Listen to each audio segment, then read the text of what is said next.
Advanced Studio Classroom is on the air.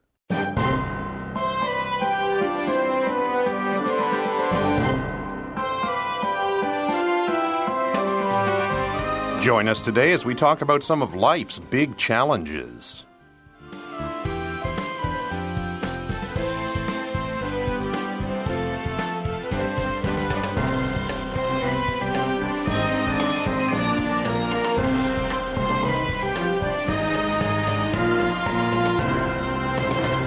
Hello, listeners. Welcome back to another Advanced Studio Classroom. Today's lesson is from an article called Facing the Tough Issues of Life. And it's actually a 3-day lesson that is going to go through 3 different little articles. This is, of course, our opinion piece for the month of July. And I am Simon. I'm your host for today.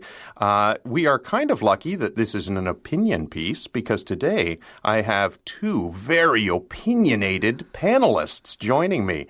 Zach, welcome back to Advanced Radio. Thank you so much, and thank you for that introduction. I don't know if I would necessarily call myself opinionated, but there are some great opinions brought up here that I'm looking forward to discussing with you today. Well, you know, one very important style of English writing is called editorial writing, and it's important because it gives people a chance to air their opinions. And while this is our opinion article, it is important to remember that these are not necessarily the opinions of Advanced. Why? Because they're articles that have run in other magazines in other places, and they've been modified for our use here today. Our other panelist, another opinionated guy, is Super Sentence Man, Gabriel Harbour. Thanks for that introduction, Simon.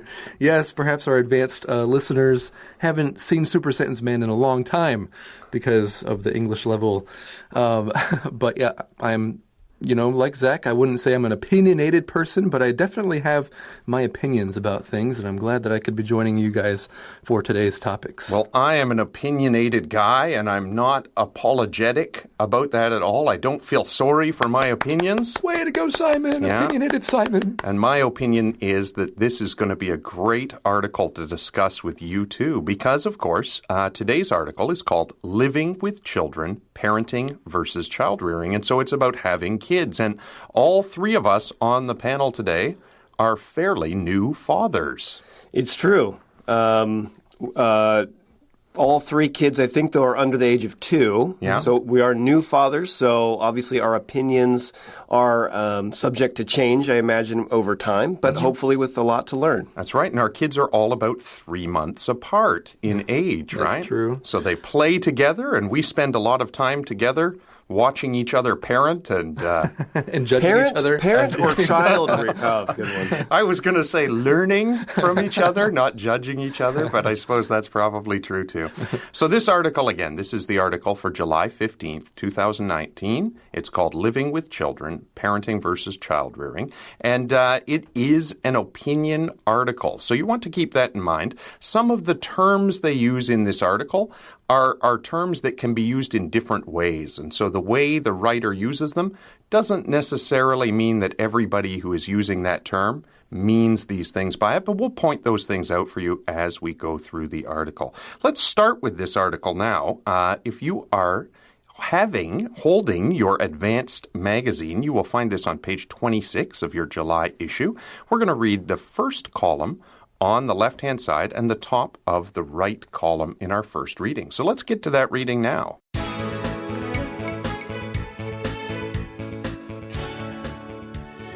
Facing the tough issues of life. 3 writers share their thoughts on troubles in life and society. Living with children, parenting versus child-rearing. There is parenting, and then there is bringing up, rearing, or raising children. The difference is night and day. So are the outcomes, short and long term, to every single one of us. What is parenting? Parenting is constituted of putting children center stage, paying them inordinate, often fawning attention, being in near constant child-oriented activity, and generally behaving as if the world revolves not only around, but also because of them. Parenting is helping them with their homework, driving them from one supposedly enriching activity to another, and going to great lengths to ensure they do not experience frustration, failure, rejection, or anything else that goes along with living an authentic life. Parenting is the vain attempt to raise a child who is unburdened by any problems, deficits, weaknesses, faults, and is guaranteed to never make any big mistakes. Adults who parent occupy the roles of mommy and daddy nearly 24/7 until their children leave home. Okay, listeners, welcome back. There is a little confusion here right away in this article over this term parenting. When I hear the word parent, I think of someone who's a mother or a father, somebody who has a child. And so I think when someone is parenting, when they say they're parenting, it basically means they're performing the role of a mother or father. They're taking care of a child. They're doing their job, right? There you go. But here we see that parenting is actually in quotations. And that means that they're using it in sort of a special way here. And you can kind of see that because in the first sentence they say, there is parenting and then there is bringing up, rearing, or raising children. And when they say that phrase, and then there is, it's kind of like saying but or creating a contrast. So they're suggesting in this sentence that this word parenting isn't the same thing as bringing up, rearing, or raising children. That's right, Simon. You kind of want to say that like parenting is a positive thing, right? That word parenting, but it seems like our article is trying to insinuate that parenting is not as positive as we think it is. Maybe there's a better term or something. Well, that's what I was going to ask you guys. Like, is there any other term that leaps to mind that you would use as an alternative for parenting? Well, it seems here by putting it in the quotation marks, they're just insinuating that when you read this word parenting, they are kind of providing this nuance or this idea of over-parenting or doing something to a certain degree that it actually causes more harm than it provides good. Yeah, for sure. Some people have heard of the term helicopter parents. Oh, that was the one I was Were you thinking hoping you about were that going to one, mention. Simon? Yeah, because usually that term helicopter parent is what we would say if we're trying to describe the same sort of thing we're describing here with this word parenting. Right? Yeah, right. So friends, the idea is that the parent is hovering over the children so much and just so into their lives that it's like almost like the kids have no freedom to grow on their own. And that term just comes from the idea that a helicopter, unlike an airplane, can hover close to something, close to the ground, and watch over something instead of just flying by. And so although these terms can be a little confusing because they're used differently, I think the article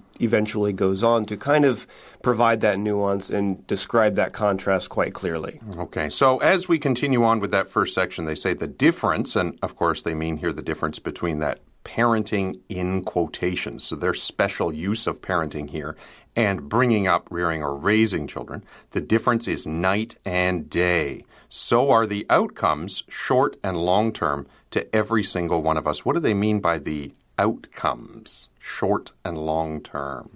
Yeah, well, we're talking about the results of someone who's a helicopter parent, and maybe they're trying their best, but they're being a helicopter parent. They're hovering a little too closely, and over the years you can see the results, but you can also see the results even just after maybe a couple of days or a couple of weeks.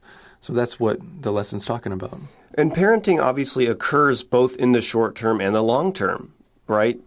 Often you need to be, you're a parent during the day, you've got these special activities, but there's obviously that goal, right, that you're trying to kind of rear or raise a child into adulthood. So there is that long-term effect there. So what we've sort of done here is set the stage for a debate over how closely you should protect or guard or hold your children while you're raising them. And so far we've been introduced to the idea that this word parenting is going to be used for people who are really very carefully watching and protecting their children. We haven't yet been introduced to a term for the other side of that argument. And in our next section, we actually go into a description of what the writer means here by parenting. Gabe, tell us, what exactly do they mean in that section on what is parenting? Well, what is parenting? According to our author here, parenting is constituted of putting children center stage, paying them inordinate, often fawning attention. And before we continue on, that's kind of a fun phrase right there, that center stage. It kind of brings to mind the theater, right? And if someone's on center stage, that means they're in the center of attention. Everybody's focused on them and nothing else. That's interesting because when you use the term center stage, it doesn't actually have any negative feeling or connotation associated with it. It just means sort of the most important thing, the thing that is being focused on. And so I think actually probably good parents do tend to put their children's needs first, right? And so they put their children center stage. And I think that's why they continue on here by saying paying inordinate fawning attention, because both of those words, inordinate and fawning, can have more negative feelings, right? As they bring up these two vocabulary words, I think the idea the author is giving is kind of there's this almost a dangerous obsession with the child's presence there amongst the family, and that the goal has moved not just from raising a healthy family, but this overemphasis on maybe the child's needs or even their wants. Inordinate, of course, means like kind of more than ordinary, too much more than ordinary. And fawning kind of means like almost like you are worshiping. You can imagine like a parent running around a kid, kind of stuffing food in their mouth and, fixing their clothes and things like that, fawning attention. They continued on there. Gabe, you stopped reading after that point, but they said being in near constant child-oriented activity. Now, actually, we are all pretty much in near constant child-oriented activity, right? Yeah. True. And it's kind of great. I mean, I love it. I love spending time with my son, and, I don't get tired of it. Yeah. Not yet. No. And I mean, of course, I'm tired sometimes, but not tired of the process, But maybe there's an implied thing where you have to start to evaluate the activity as time goes on. For instance, what you bring your child to do between ages 1 and 2 will become different between ages 3 and 4. So you're kind of getting to that long-term goal, and it just changing over time. And evaluating that activity, is this still a healthy thing to do? Well, and you can see that again in the language here. Like after they used the term center stage, they used a semicolon and sort of changed the tone. So center stage is not negative, but paying inordinate and fawning attention are more negative. And then in the second instance here, they say in near constant child-oriented activity, that's not necessarily negative. They use another semicolon and they say generally behaving as if the world revolves not only around, but also because of them. So there's two things there. The phrase, the world revolves around someone, what does that mean? Yeah, that's great. It brings to mind, the earth and the sun, right? That's going around the sun. And that's the idea, is that this thing is so important that all you can think about is that thing. So in the case of these parents... So your kid is like the sun. Exactly. Well, he is my son. Yeah, well, that's true. Different spelling, S-O-N, not S-U-N.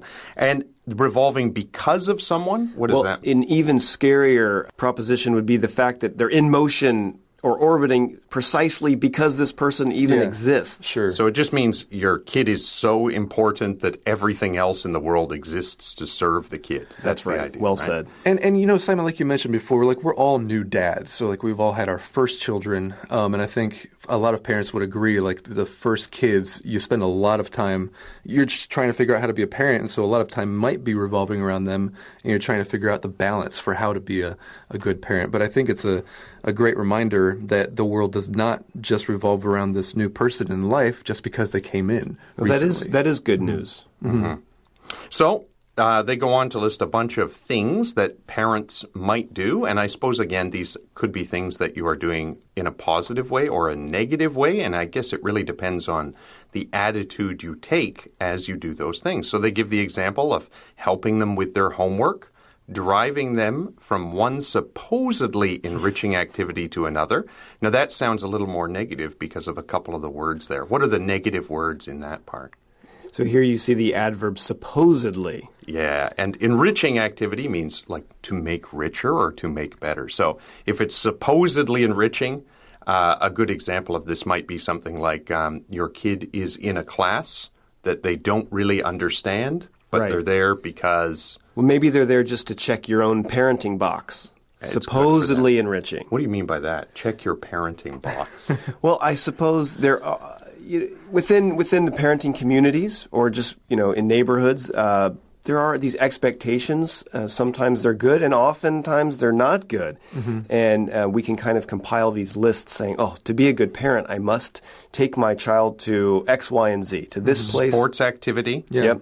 You can do soccer or baseball. Yeah, I think Instruments. Or inline skating. Music activity. Sure. That's right. cram school. One self-defense class, taekwondo or something, right? Right. Yeah, you said music, right? So they could be enriching. Check those boxes. Yeah, that's the idea. Theoretically, they're all enriching. They're all good for people, right? But they're not necessarily good for those individual kids. But I think I agree with you, Zach, that a lot of parents kind of tend to compare themselves with other parents.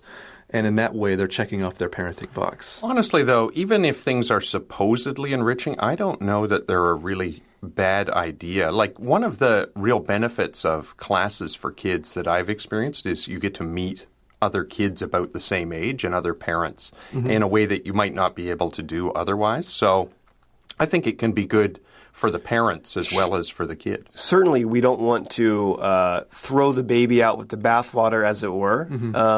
This there's baby- new. the baby Literally, idioms don't throw are the baby out. Right. No, could not possibly happen with parenting, of course. Yeah, there you go. Well, you see here that, again, they use another semicolon. And so they shift tone from things that could be more positive to things that could be negative. And this is really where they get to, the writer, gets to the complaint about this, quote, parenting.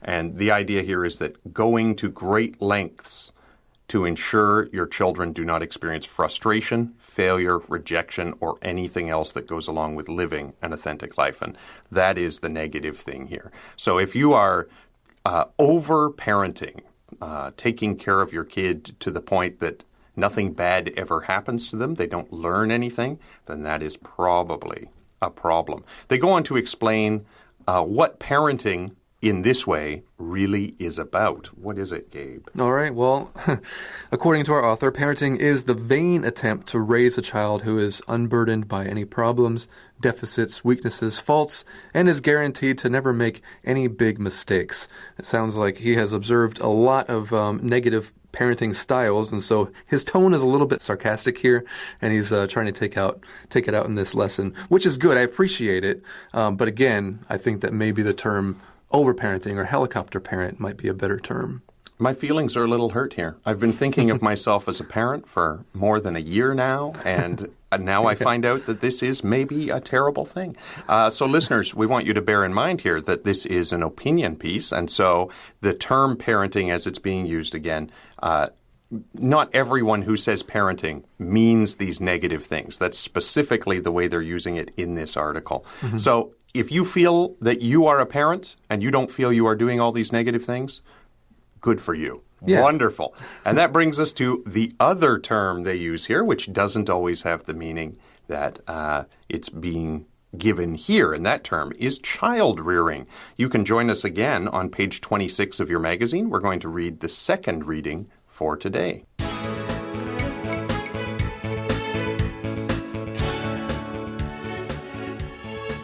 What is child rearing? By contrast, to raise, rear, or bring up a child is to lift said youngster out of childhood into genuine adulthood, to focus on character rather than achievement, to instill respect for others and love of neighbor, to mold the emotionally driven young child into a rational, responsible, emotionally resilient, self-controlled adult. Parents who raise children allow their kids to experience controlled doses of frustration, hardship, etc., and also prioritize the roles of husband and wife. They are macro managers. Their approach to child rearing is minimalistic, which is why they truly enjoy it, as do their kids. Time for change. This parenting experiment has been ongoing for some 50 years now, to the benefit of no one. Child mental health is in the loo. Mothers are anxious and stressed. The American marriage is but a shadow of its pre-parenting self, and many teachers spend more time dealing with entitlement-related behavior problems than teaching. Okay, and so we've now added this word child rearing, and here child rearing, which really has the same meaning as parenting, right, in common usage. Yeah. But here it's being used in a positive way. So tell me, Zach, how does child rearing compare to this parenting? Well, it seems like the author's opinion is forming this contrast between not overprotecting your child so that they are actually exposed to some of life's difficulties, that is part and parcel of the genuine adult experience, that we're not sheltered from everything that may hurt or harm us, but we need to kind of grow and learn from mistakes, and even that our parents come alongside us and kind of champion us in those moments. Okay, so the thing that comes to mind here is a phrase that has been popular in English media in parenting circles for the last couple of years. The phrase is like, you can choose. It's not really a saying or anything. It's just a thing people talk about. You can sort of choose to make your children safe or make your children strong. And the idea is that... You want to make them strong? Well, I guess the idea is if you try to make them safe, what you're really doing is making them like weak and dependent. And so the one time you're not there, they find themselves in real trouble. But I imagine that there's a bit of a balance though, right? Well, yeah, I mean, you don't want to like throw your child to the wolves, I mean, responsible parenting, you want to protect them to a certain extent. But I think what they're really saying here is this idea you want to raise them into genuine adulthood, right? That's what they say in the first line. Yeah. And I guess then the question is like, what do we mean by genuine adulthood? And I think really what we mean by that is a person who can take responsibility for their life and sure, who can face difficulties in life without getting oversensitive and retreating back to their home and well, I mean, if you think about like what would be a good sort of position to be in your life as an adult? Well, a good thing would be to not be an embarrassment to yourself, not be embarrassment to your family, not be an embarrassment to the people around you, and actually more than just not being an embarrassment, like be someone who is valuable. And like you find yourself valuable, and your family, sees you as a credit, right? That's really, really well said, Simon. And I think here we're talking about what the author brings up.